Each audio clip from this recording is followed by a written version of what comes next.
Hello and welcome back everyone to my channel S point. हम कर रहे थे एनसीईआरटी सॉल्यूशंस की सीरीज और हम इस वीडियो में पढ़ेंगे केमिकल काइनेटिक्स चैप्टर के बारे में।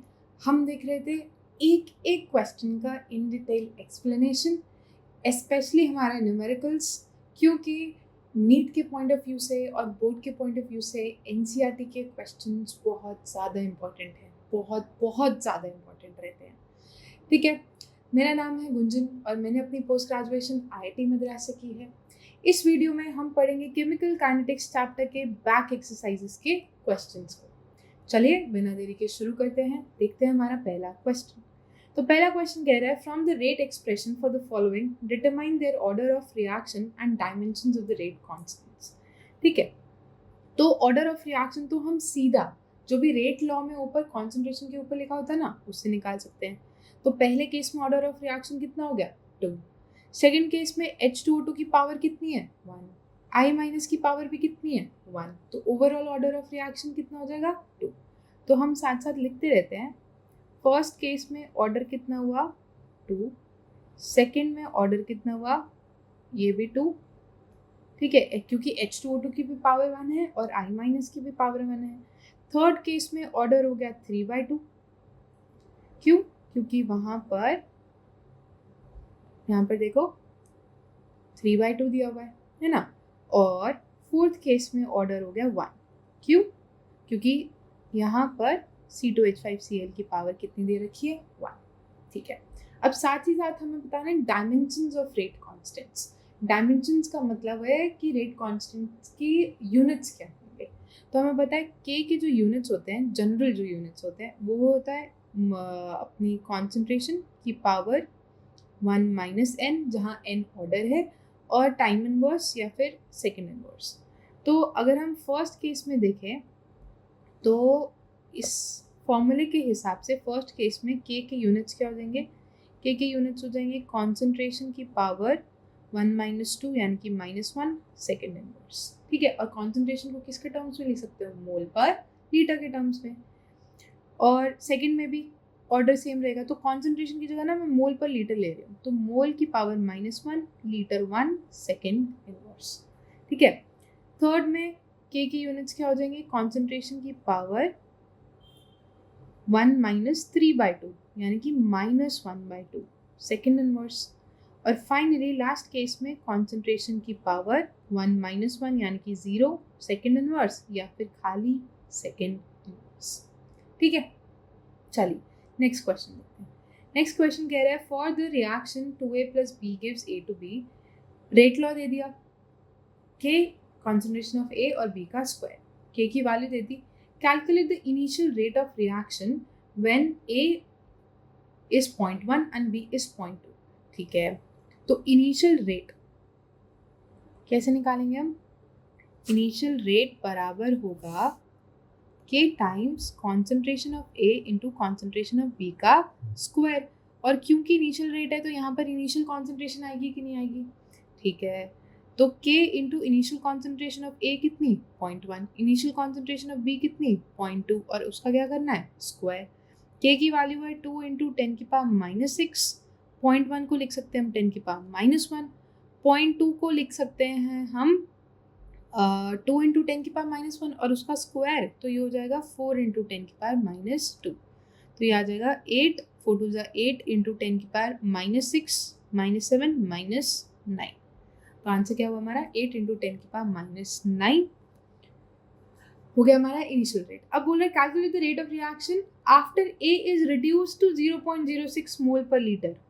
तो अगर ए 0, अच्छा अब रिएक्शन देखो, 2A + B gives A to B है ना। A की इनिशियल कॉन्सेंट्रेशन 0.1 थी, B की इनिशियल कॉन्सेंट्रेशन 0.2 थी। कुछ टाइम बाद A कितना हो गया, 0.06 हो गया। ठीक है, यानी कि घटा कितना, ये घटा हुआ 0.04 के फैक्टर से, तभी 0.06 आया। और A और B का अगर तुम स्टोइचियोमेट्रिक कोएफिशिएंट देखो तो 2 मोल A के रिएक्ट करते हैं, सॉरी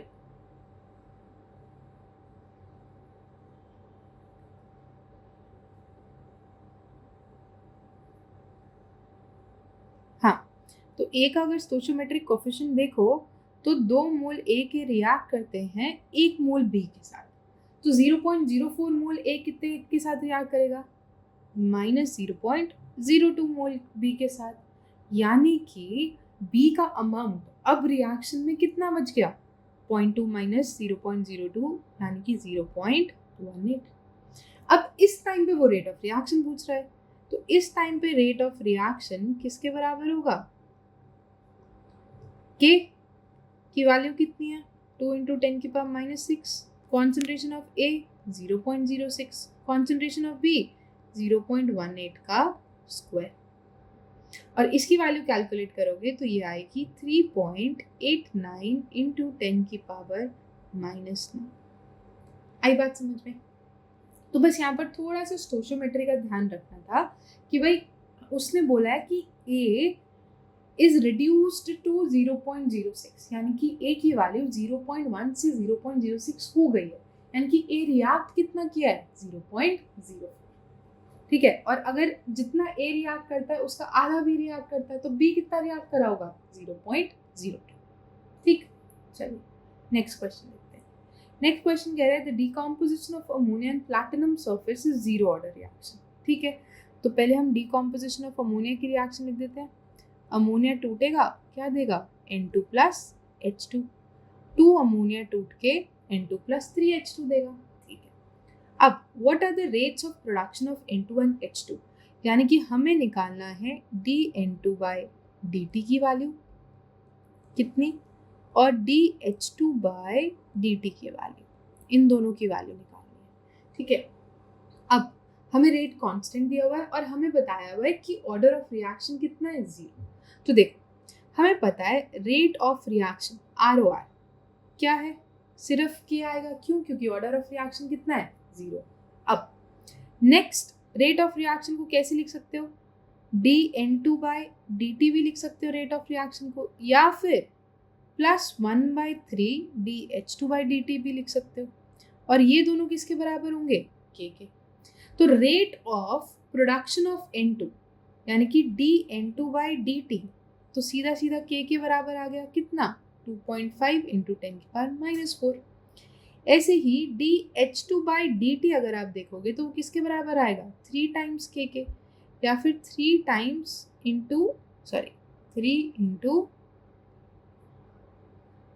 2.5 × 10⁻⁻4 यानी कि 7.5 × 10⁻⁻4। चलिए नेक्स्ट क्वेश्चन देखते हैं।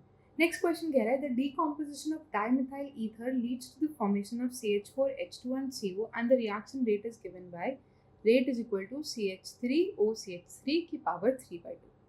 ठीक है, फिर कह रहे हैं the rate of reaction is followed by increase in pressure in a closed vessel, so that rate can also be expressed in terms of partial pressure of dimethyl ether, that is rate is equal to K times partial pressure of ether की power 3/2। ठीक है, अब वो कह रहा है if the pressure is measured in bar and time is measured in minutes, तो what are the units of rate and rate constant? अच्छा देखो, रेट तो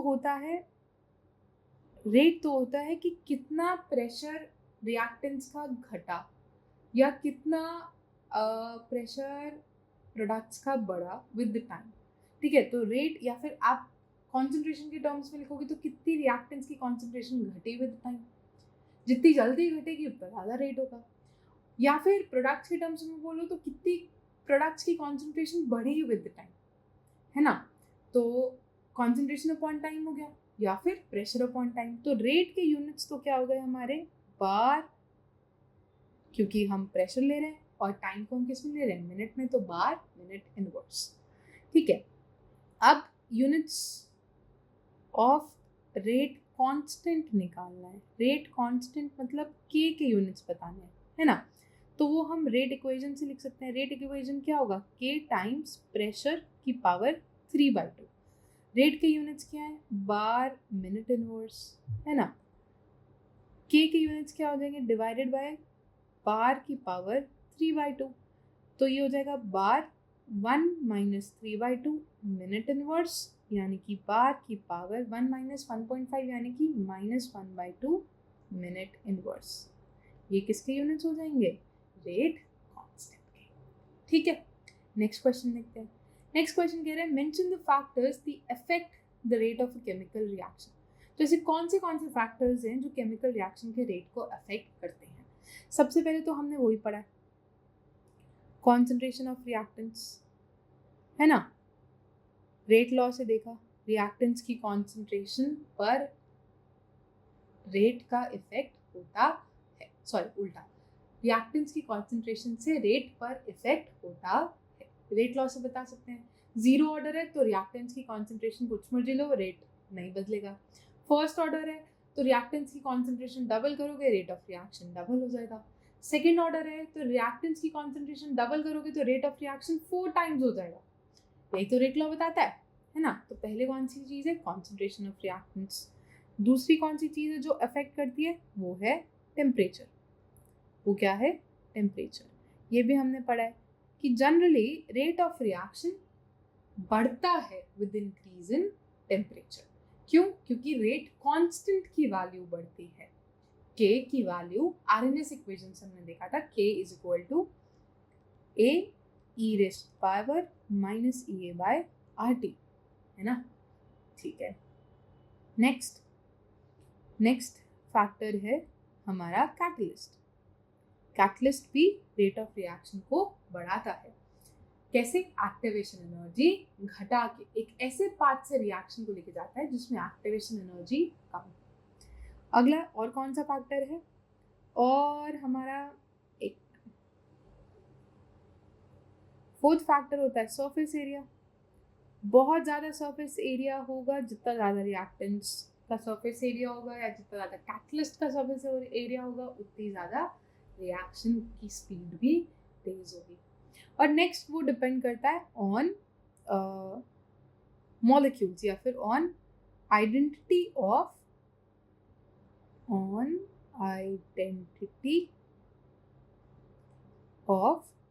रिएक्टेंट मॉलिक्यूल्स।